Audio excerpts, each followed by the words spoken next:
casse glute bridge à la machine. C'est un mouvement qui ressemble au hip thrust, mais ce n'est pas du hip thrust.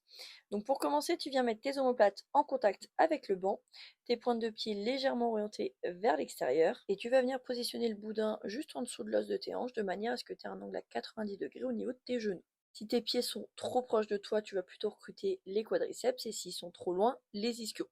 Donc c'est pas ce qu'on recherche.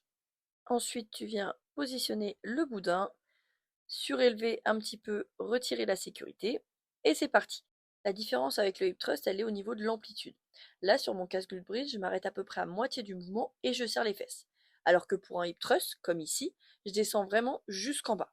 Nous, ce qu'on veut, c'est isoler les fessiers, donc c'est pour ça qu'on s'arrête à peu près à mi-amplitude, comme ici, pas plus bas que ça, et on remonte. On pousse fort dans les talons, on essaie de garder un dos neutre pour ne pas cambrer à chaque fois qu'on descend les fesses, et on essaye à chaque rep de ramener les fesses à peu près à hauteur des épaules, pas besoin de faire une hyper extension et de se retrouver en position pont.